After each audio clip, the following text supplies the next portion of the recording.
seems very hungry when you're listening to them here. No, absolutely. As we're going to Volskaya, they seem extremely hungry to do well here at this tournament. Is that fair to say, Jay How? Very fair. I mean, I think to complement what he was saying, the energy from it's normally HeroesHearth, right? Yeah. I mean, HeroesHearth they're not as vocal as you would hear from like Tempo Storm, but they're very energetic, very calm though in their comms. And then to hear something like Tempest, I mean, they were getting up for this matchup, and I think right now you can feel the implication. All right, let's get into it. Game number 2, Volskaya Foundry, as we do get the bands rolling in, and Garrosh is going to go first for Tempest.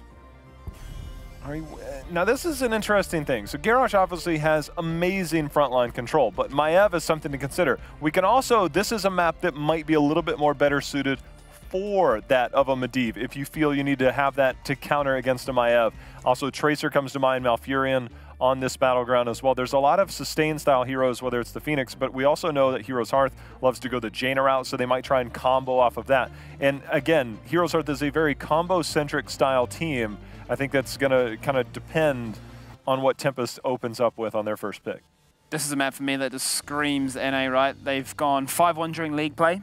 That is HeroesHearth. So this is something that I'm looking for them to try and even the scale out at a 1-for-1 if they can. Like I say, they went very, very close in game number 1 on Sky Temple, arguably the strongest map for Tempest. So if they can try and swing that hammer around in their favor, then it could look like a point on the board for them. But they're going to run this clock down. It had to be the Maiev. I would have been very, very concerned, quite honestly, if they'd let that Maiev through. Let the Genji through.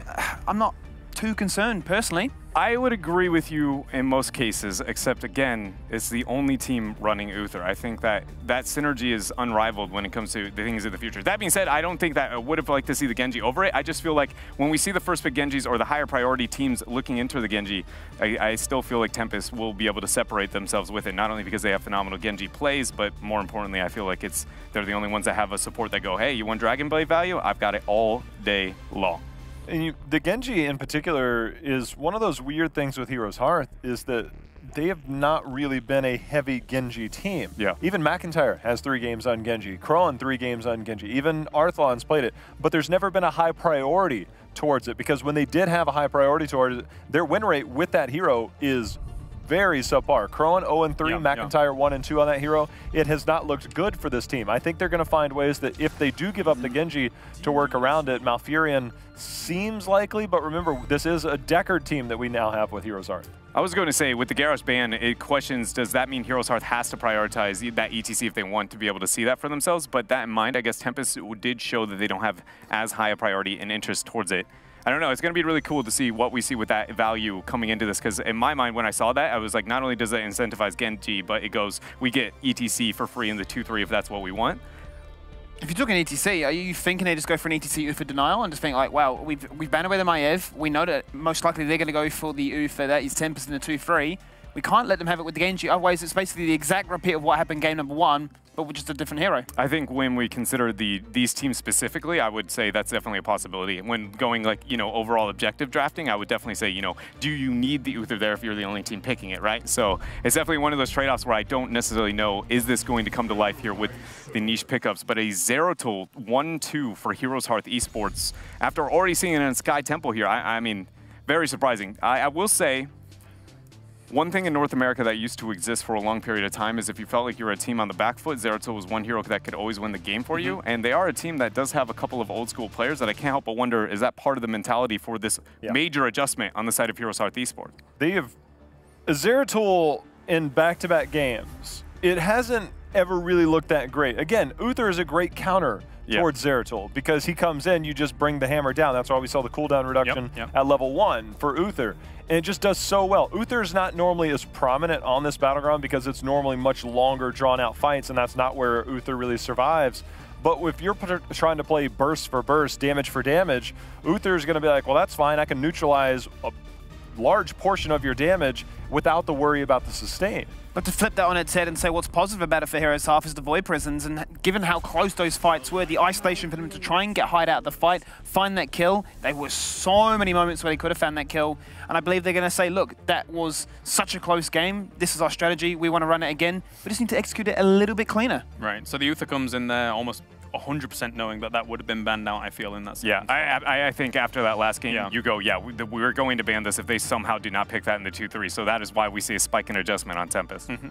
It also, for me now, when we look at this, when we talk about the control points, yes, this could be McIntyre, and then you could flex over Arthlon on something else. We saw Arthlon on Zeratul last game, so we're still not sure of what direction they're going to go. The problem I have now is that HeroesHearth, going in, now that they have a Zeratul, it's a lot of burst. You can't really go more burst against that, and then your sustain options are maybe a little bit squishier. You know, maybe we get a Cassia option in the middle of all this that Krohn can play, because Jaina less appealing into an Uther just because the armor to neutralize some of the damage. So really curious here for HeroesHearth on their next few picks. I like the ETC ban. I like the ETC ban a lot. Holy cow, to mention the most obvious one, but obviously this, it's a very, very comfortable pick there for Sign, with Garrosh already being banned away by themselves.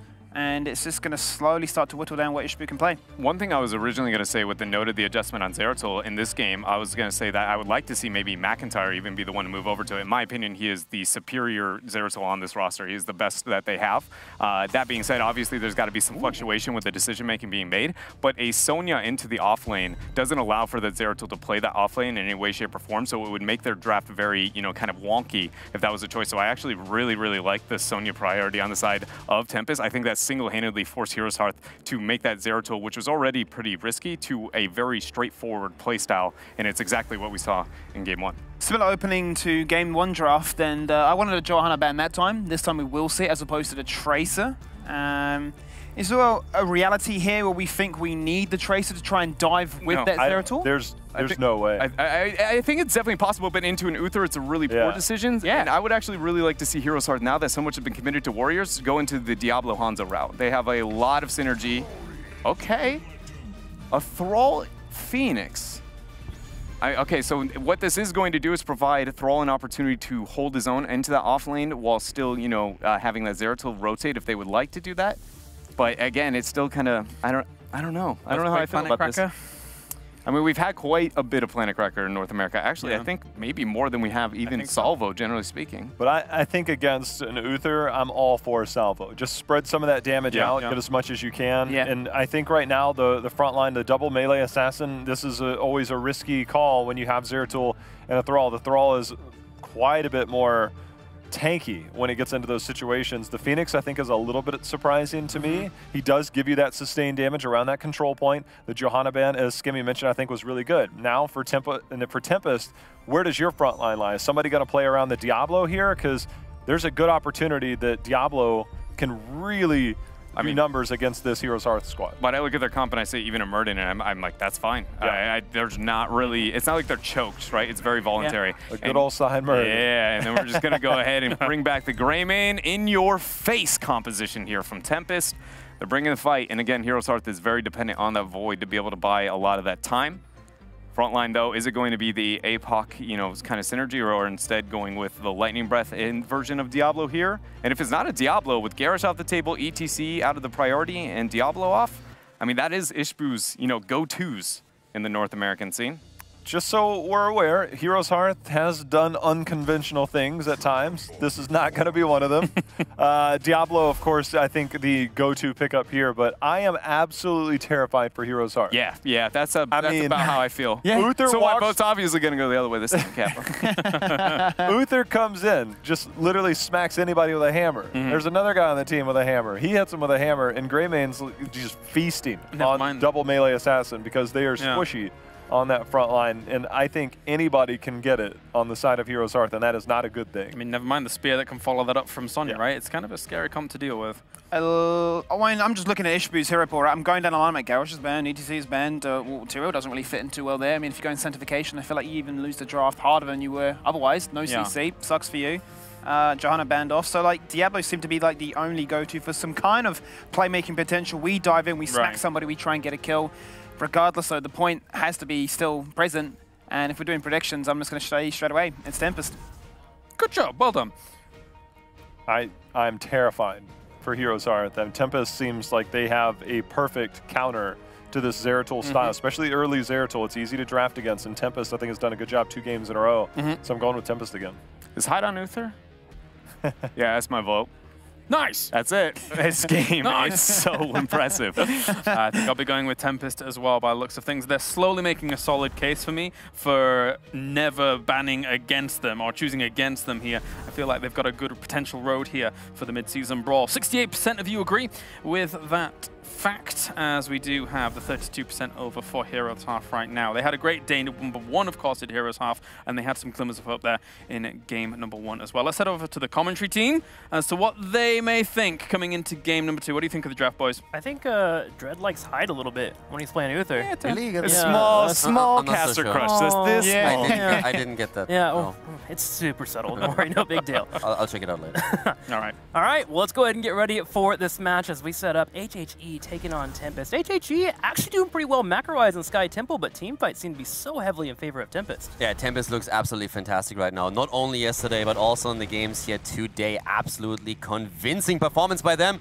And we're going into game number 2, where HeroesHearth is already on the left here with BBJ on Malfira and McIntyre this time on Zeratul, as we see Arthalon on Thrall, Cronus taking over Phoenix, and Ishbu, of course, up at that front line on Diablo. On the right side in the red, it will be Tempest. Dami playing Genji, Hyde on Uther. Once again, Good playing Sonya, Lockdown on Greymane, and Sign with Muradin, opening up with a level 1 talent. Perfect storm. Exactly, going for the extra damage. Koreans in general really love for the stacking quest on level 1 with their Muradin. We have seen that a lot traditionally within the Western scene. What we see more often is, of course, third wind, but on the Korean side, that extra little bit of burst damage that you get, especially towards the later stage of the game, has always been extremely popular. Yeah, it's really all about how you want to play that Muradin. Do you want to use him as someone that can kind of be on his own, floating around, taking some damage? Third wind is a perfect choice for you. But if you want to be part of the setup for getting a kill, you can go Perfect Storm as long as you have that follow-up. And so far, they got that follow-up. Sonya, Greymane, Genji, all wonderful damage dealers, and we'll see how that pays off for them. Now, when we're talking about Volskaya, one of the things that's, of course, incredibly important here is that you keep item control. We have the 2 turret positions and also the healing pulse, and that's what the teams are going to be fighting over. The more items you can get for your team, the more map control you establish, especially after you get a few kills against your opponent, the better you are set up for the next objective and the next protector.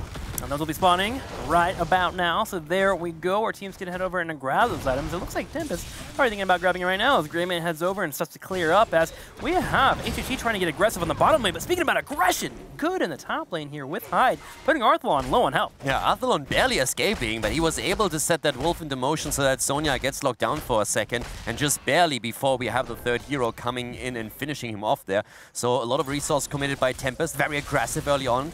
Both of the teams now with the turrets, as mentioned before, going for the item control.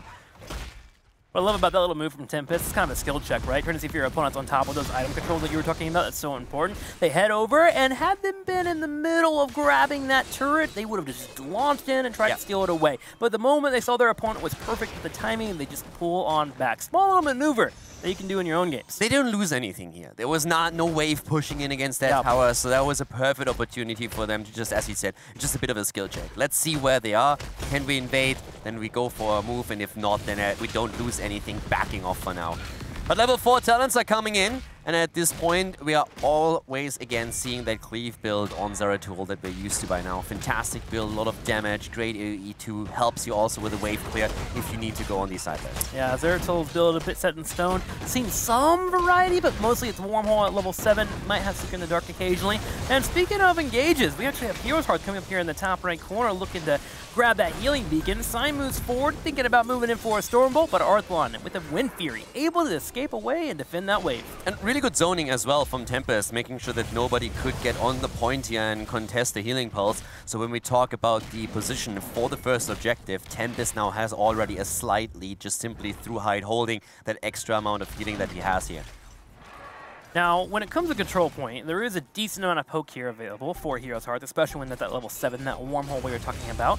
But between Phoenix and Thrall, they can be pretty safe with their poking. However, on the side of Tempest, they want to be a bit more aggressive. They want Muradin jumping in, bringing down that Stormbolt, and then having the CC train follow up and trying to kill a target. So we'll see if they get it here, as they actually get aggressive on Crone in the top lane when they'll go ahead and teleport away. Yeah, HeroesHearth is currently attempting to get some value out of the camp they have here, but now they're really doubling up on that attempt to get a kill, moving in with the rest of the team. Only Zeratul left at the bot lane. It's pretty similar to the way they used Zeratul in game number 1. They switched players on the hero. We have McIntyre now on Zeratul, but the thought process behind it is still very much the same.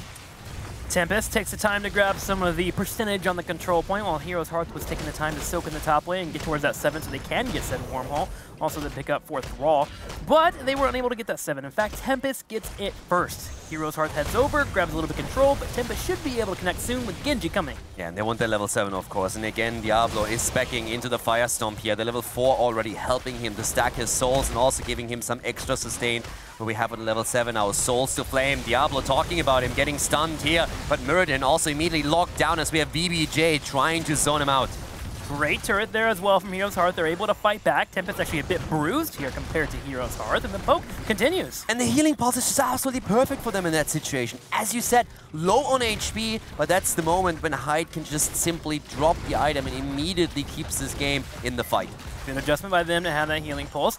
After tapping and, of course, clearing that bottom lane, Tempest comes back to contest. 54 to 67%. We're watching Muradin. Signs of one that has to open up this opportunity. McIntyre already going in, trying to go for lockdown, but here comes Genji. Moves deep into the back line at the same time. Ishbu up at the front. Tempest is low. He gets the flip. They go for good. One. And they take him down. Sonya is dead. First blood for HeroesHearth. They want the double, but they don't get locked down as he barely moves behind the gate. McIntyre messing up a little bit on his blink, but I liked his damage control. He rotated down to that turret to make sure if anyone did chase him, they would eat a face full of damage. And then, of course, they followed up and got the kill on Sonya, and that will be the protector for HeroesHearth as they open up the middle lane. And they are going straight for that wall. And of course, Experience now just tickling in as they take both of the towers. They already move for McIntyre the bot lane, though Tempest that is, and they confirm that kill. Very nice gank here. Baited into a bit of a fight with Genji, and then Muradin sneaks in, doesn't respect the 1 versus 1, and takes him down. But HeroesHearth takes the time to go ahead and do a Superman pose, fly around the gate there, get some damage on lockdown. Are they going to be able to get the kill? They're chasing. There's one, looking at Uther as well. Hyde,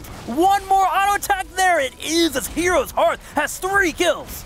HeroesHearth gets 3 kills here. Now they're moving in once again against the next fort. That's 10. And that's an important one. It's not only the 10. You're absolutely correct. The experience lead is fantastic.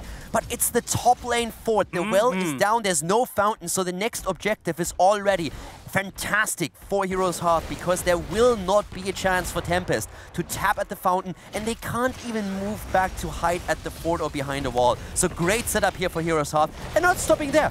They have the advantage. They have level 10. They're just grabbing the healing pulse, and then they will rotate down to make sure that they grab the turret as well. This is a full display of that macro that we were talking about before we started the match here. Grabbing that protector, taking a lead with it, even getting a couple of kills, which gives them a little bit of wiggle room here to poke in the middle and maybe look for a fight. But Tempest is not going to give it to them. Instead, they back up and grab the Merc camp instead. And this is what we talked about earlier.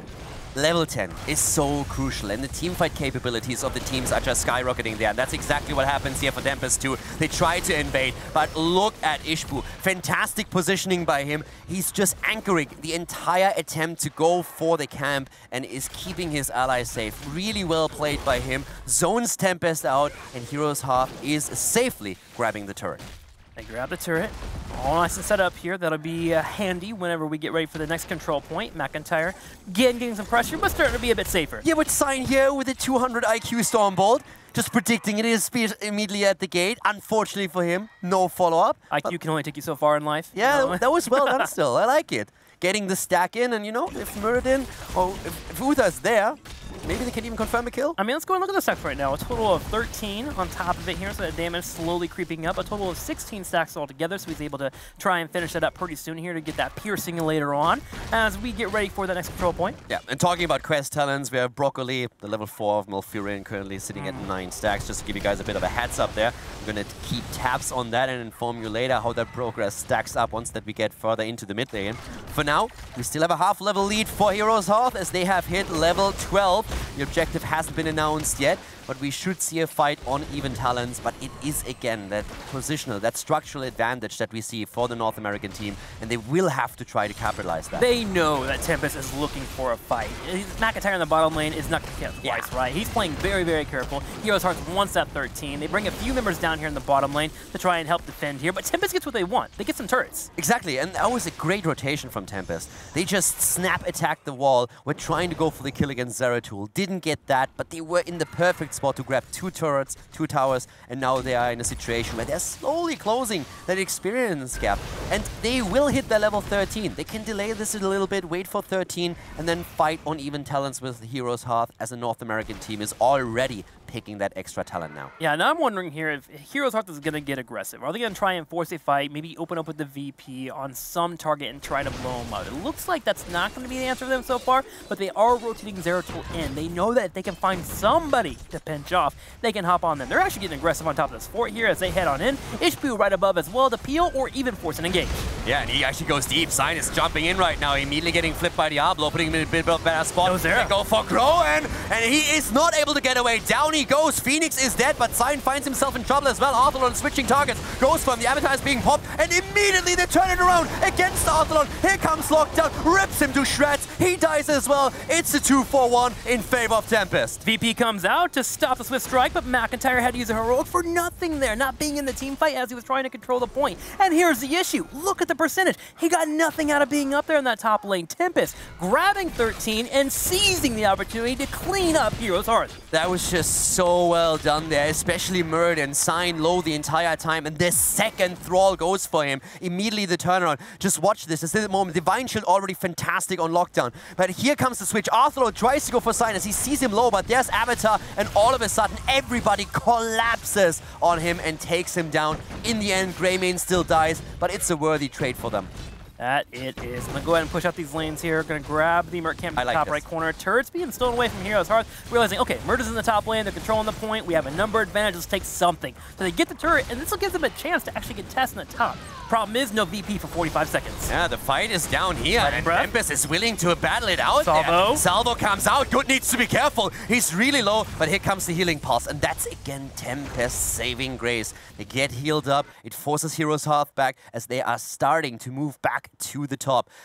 Now, there is a little bit of progress already on the side of Tempest. They're on 12% right now, but as things calm down a little bit, we have actually a really interesting situation because it's pretty even at this point between the two of them. That it is. The good news, too, for HeroesHearth, at least if you're a fan of them, is they have double turrets available for them. So they can head to the top lane there and be able to fight over that control point, whereas on the other side, we had Tempest use both a healing beacon as well as a turret to try and dissuade them from pushing into that area.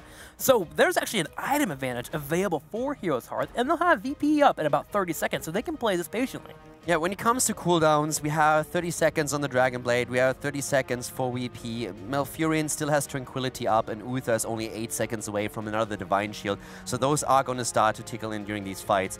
But we have to, once again, just simply come back to the point that Tempest did not get a chance to drop the top fountain of HeroesHearth. So the positional advantage still holds true. When we come to talents also, one thing that we have to point out real quickly before we go back in, 17 stacks on Muradin now for his damage output, and we have 13 stacks on Broccoli by now. So just a bit of a heads up as we are going into objective number 2.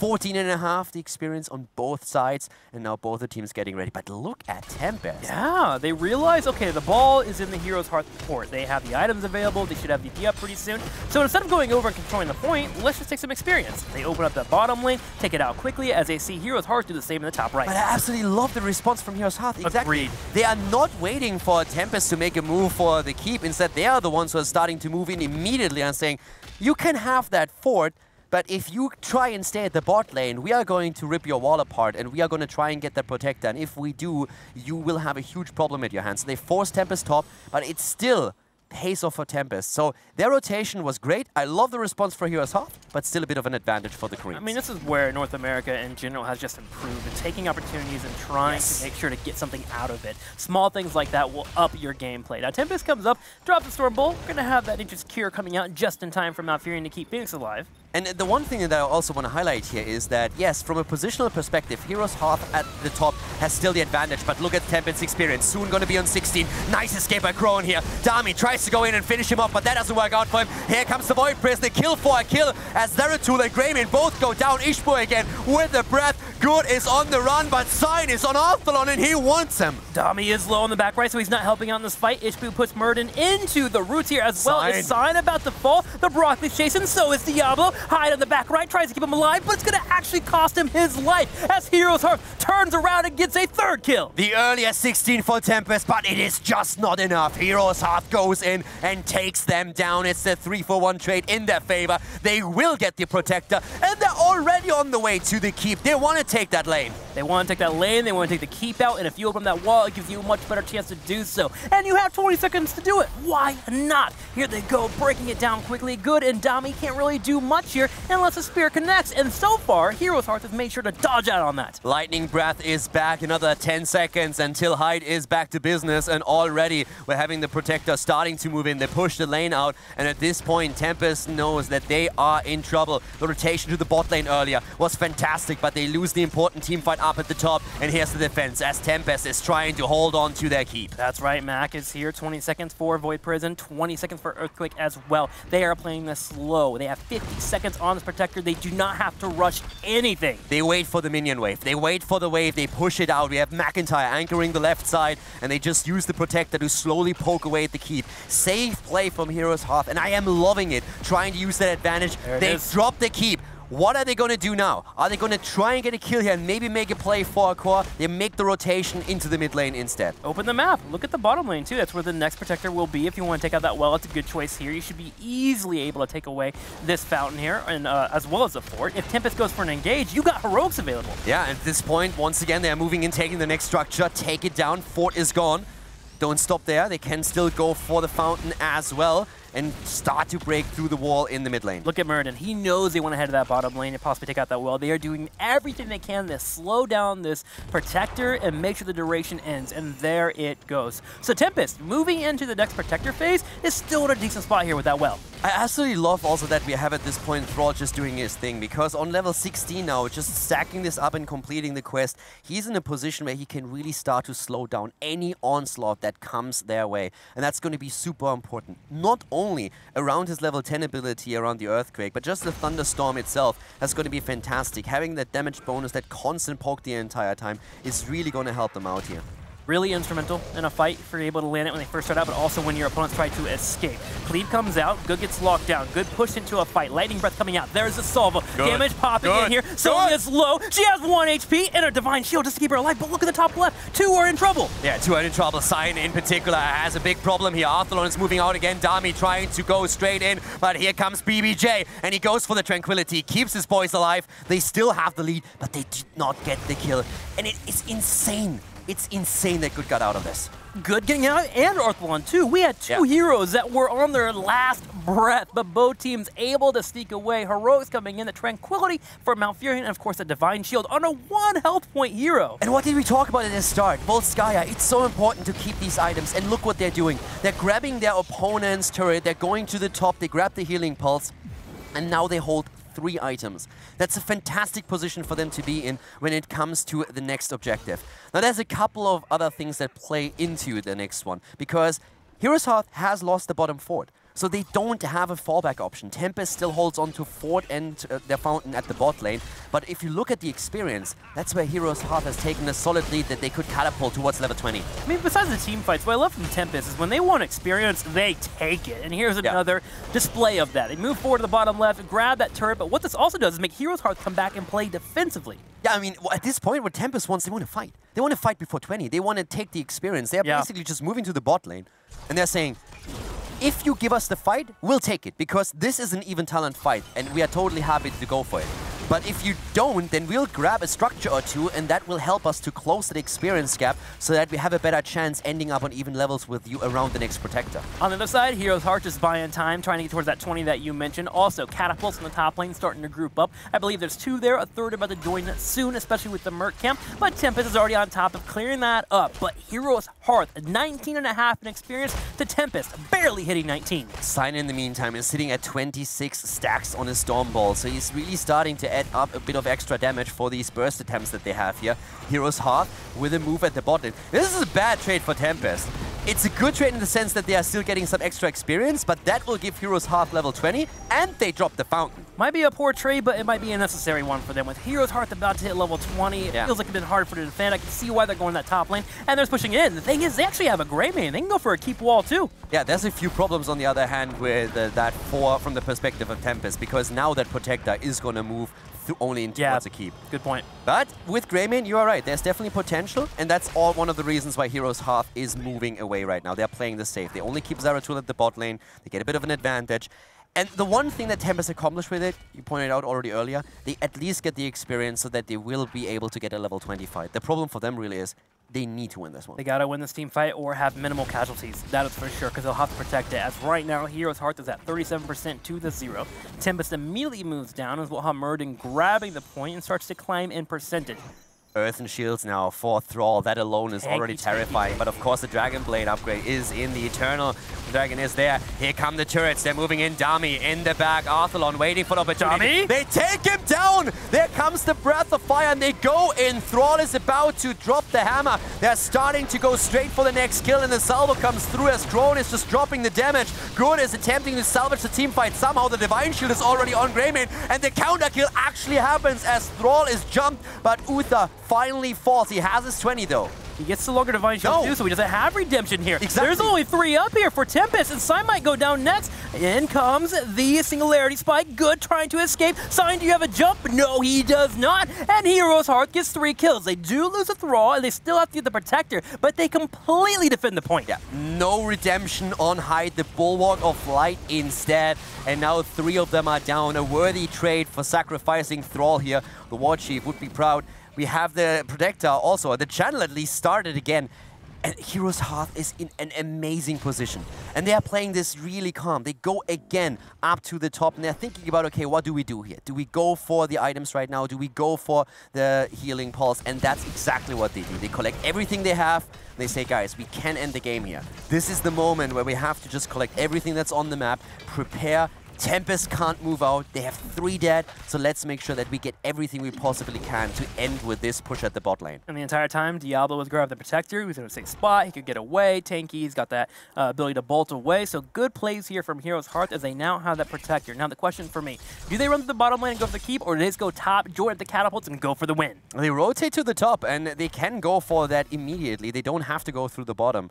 Now, if you want to end with this, and then top is your best chance. If you want to play it super safe and try to get some keeps in the process, then of course you can go through the bot lane, but that will heavily increase the chances of Tempest being able to defend. So they go straight away to the top, and they're going to try and end all of it right now. And that's where Tempest has to try and jump into the backline somehow and get a kill early. But I'm not quite sure if they can really pull this off. Thrall is a bit zoned out by Good here. There's the Void Prison. McIntyre starting to move in, and the Protector is mercilessly on the way towards the core. And they start to get through the shields here. It begins to drop in health pretty soon here. McIntyre trying to kite backwards, moving forward in. He's going to use that wormhole to dash around, but Dami goes in for the kill. 80% down to 70. It continues. They're going straight for it. HeroesHearth, North 45. America. They want to take them down. 35. And Korea is falling. As 25. HeroesHearth is going for the kill. That's it. They drop the core. They take the game and defeat Tempest on Volskaya. North America doing what many would consider the impossible in this tournament, getting wins on Korea. HeroesHearth, beautiful macro play on display there, and a wonderful inning there to tie up the series. But at the same time, look at the beginning when they're done. It's like, yeah, we won a map. And they looked a little bit pissed that they didn't take 2. Yeah? BBJ just shakes Ishbin and says like, dude, be happy, we took a map. It's Korea after all, it's Tempest. It's like, yeah, you're right, okay, that was still pretty good. But at the same time, it felt like they were a little bit disappointed that they didn't take it 2-0. I mean, that's that fire. That's the reason why they're here. Yeah. This is a team that came from the open division in North America, and in the span of, what, 8 months, is able to come to the MSB and is competing against Koreans. I mean, if that's not inspiring, I don't know what is. NA has absolutely stepped it up, and they look terrifying right now. And I cannot wait to hear what the panel has to say about game number 2. Oh, blown away. HeroesHearth lighting a torch under all of these teams at this point, and it's beautiful to see, to be honest with you. With the execution, and when you get that comp to level 20, you've got a Zeratul at level 20, you've got the extra Earthquake upgrade at level 20. It's a really, really difficult comp to defeat. I mean, how do you lose at that point? That's what you were saying, right? We're looking at it and thinking they've got the shield on the Earthquake, the ability just to push in with the Trigger Level Protector itself, and they just buy time. You know, that was a do or die moment for Tempest to try and dash and find a kill. They just bought time. They separated Arflon to the flank, had the VP onto 2, and it's just like, cool, run it down, get the core, and go for the win. Quite honestly, you know, we look at the draft and go, Tempest have got this for sure. But then at the start of that one, I'm like, well, this is NA's flavor, this is their map, and you know, they managed to punish it. They get the kills, which they weren't able to find on Sky Temple, but this time they connect. Well, I had, you know, we were spying on Jayhow from across there, and he's almost like the thinking man, just so intrigued by the entire game. I was watching you. Stop watching. I don't even know if I blinked. Well, okay, you want to know the fatal flaw of that? The one thing that Uther has the biggest problem with is sustained fights. Yes. In that very first fight, Uther had a hard time sustaining through that. That first big fight that we saw broke out, and that's when the first Protector came out. When you can get that type of lead on this battleground with that first Protector, HeroesHearth did a lot of things correct after that moment. And I think there's another thing to look at. The differences, you know, between game 1 and 2 when it comes to the composition is because last time we only had the Void, right, to be able to really force that initiation for a long period of time, that 5-second delay. But when you stack that with an Earthquake and they're both on top of one another, the Salvo got the spread, which made already Uther struggles, but then they don't have the opportunity to out-sustain through one D-Shield because they have the Void, again, for that immediate stall, and then the Earthquake. You can't run away from that. On all other cases, if it looked ugly, Tempest got away, but not in this game. And I think there's another thing to look at, Dread. Absolutely. We got a replay here for you, ladies and gentlemen, and it's going to be the members of HeroesHearth Esports with a pretty nice team fight here. And I want to go ahead and pause for a moment there as we saw the fact that we got a successful warp here from Crowan. He's a fraction of HP remaining from him to be able to survive this, and the Divine Shield going down for the kill potential. We can go ahead and play it through, but the fact that the initiation was not there, and there we see the Void Prison #1 is the Divine Shield going through. And this is exactly as you said, the sustained fight. The Void is done, the Divine Shield's done, but now in the long run, because of, I mean, not only is Phoenix pretty successful, Mouth, Thrall, and Diablo, all long individual sustained in long team fights, and so Uther can't deal with that. They didn't kill the Phoenix, and they can't win the long-term fight. It was very cleverly done on the side of HeroesHearth with that composition.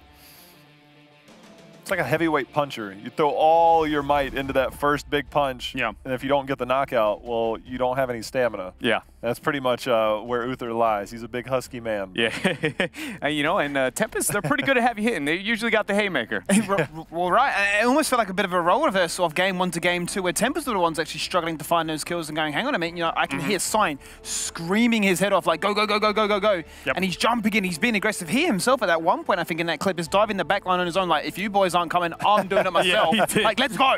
He did immediately after because he hit the 16 and he was like, oh, we are not going to win this fight. The only way this trades is if somehow I get the one shot on the backline, and then Mouth sustain was just way too good. All right, well, let's hear from HeroesHearth, who are ready with Heku. And Nate keeps on rocking on this tournament. Thank you, James. I'm here with Crowan from HeroesHearth. Just tell me, how do you feel after the last game? It's so invigorating. It feels really, really good to be able to come to a tournament like this and take games off of, you know, really, really strong Korean teams. Like, we came into this being like, okay, we're not quite sure. We're feeling pretty good, but don't quite know where we lie in terms of, you know, all the top international teams. So, no, it feels good. And in your second game, you went for Phoenix. Do you actually think it's a really, really strong pick? I do. I think that Phoenix is a pretty, you know, simple hero, but it takes like a lot of practice to be able to like sort of do those little nuanced things with him, and we're able to, you know, synergize some things in the last game and, you know, pull off a victory with it. Well, today you performed really cool, and tomorrow you'll be playing versus Dignitas. We already saw some matches, their matches. Do you think you'll be able to win some games versus them? I do. I mean, Dignitas has been looking a little shaky so far this tournament. You know, maybe we can take that and take some wins. You know, maybe 1, maybe 2. We'll see. Oh, we will see. Good luck and have fun. The Analysis Desk, we're back to you. Well, you're not wrong, Crowan. From one Brit here representing Dignitas, usually, he's absolutely not wrong. Right now, it's fair to say that North America looks pretty damn good coming into the Mid-Season Brawl. And let me be honest, I didn't think I'd come into this tournament saying that. When it comes to all of the... Well, I've got a wilder circumstance. Yeah? North America just took a game off Korea and then proceeded to say one of the most dominant teams in the world, the one projected to be, you know, 1 or 2 in this tournament, and said, yeah, we think we can take a couple of games. Right. Like, it was like literally like, just confidence. Like, yeah, it's probably going to happen. Like, that is such a tell me that happens before, and I go, you're crazy. That's not MSB. But I think there's like a contrast between that and, you know, maybe some of the words that you kind of had with those guys a little bit before. Oh, absolutely. I actually caught McIntyre in the hallway, and he was, I don't want to say scared, but definitely timid towards the roster of Tempest. So I can't help but feel like that was a moment where if HeroesHearth didn't believe in themselves, they absolutely do now. And I'm really looking forward to what that means for them in the rest of the tournament, because at the Western Clash, the minute they got faith, they became a very, very successful team. I mean, it's only 1 point that you get under your belt from a win like this, from this kind of series, but I think there is a huge moral advantage to be taken from a victory like that on Volskaya. I mean, I think the point on the leaderboard is the least thing really to be concerned about. I think the fact that you can say that we came from the Open Division, which is the big narrative, and then you go to take away games from a team that had looked so dominant so far in the MSB, and you're thinking, hang on a minute, boys. It's the idea of, you know, EU thinking, let's go carefree. It's NA going, hang on a minute, we're actually really strong, and from one NA team to another, that's the next game to look forward to as well. And I do want to raise a point that I was focusing a lot on Tempest, and I used the word consistency and how we need to get that from them. And I think a lot of fans look at a 1-1 on North America taking a victory, and you go, that's inconsistent. That is Tempest's kind of go-to. And I feel like that wasn't the case. They were still playing at near the bar, close enough to where I very much feel like that wasn't, you know, the Tempest inconsistency coming in. And very much was HeroesHearth proving NA's here to stay, or at least for MSB. Yeah. Feels good. I mean, it feels good, I think, for North America. I think Tempest, you look at the battleground choice, Volskaya, not a common battleground in Korea, and they took a very burst style into that draft, and I think that they might learn from that, and you got to give credit to HeroesHearth for countering that, but I think in the same breath, you're going to see Tempest learning quite a bit from that game and in this draft. Yeah, and I think that goes more than, just in-game. I think it's mainly with the draft. We knew that Tempest was going to be running things that are more their play style, but a little bit less meta as it stands, like things with the Grey Mane because of the priority with the Uther. So I think this is a good moment now looking forward. Does Tempest suddenly look to mix their things up, or are they, you know, willing to stick to what they know, even though they were kind of, you know, shaken here by NA? And we'll find out in the next few days, of course, as we're going to take a look at the groups here.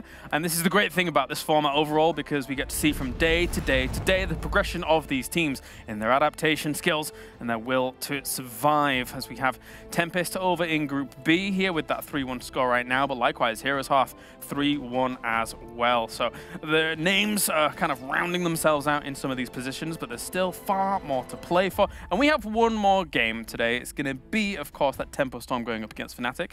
Tempo Storm, they played at the very beginning of the day. I wouldn't be surprised in the slightest if, you know, they're a little bit tired, kind of like us. It's a long day, you know. They're getting the caster experience of being here from the very beginning to the very end. And, you know, going up against Fnatic, who they've had those carefree moments and kind of those chains removed. But, you know, there was moments in their previous series against, who was the one where it was 1-1. So, yeah. That right there, Tempo Storm had a rough start to the morning going 0-2 against Gen G. And with all respect, that is probably one of the top 2 teams here.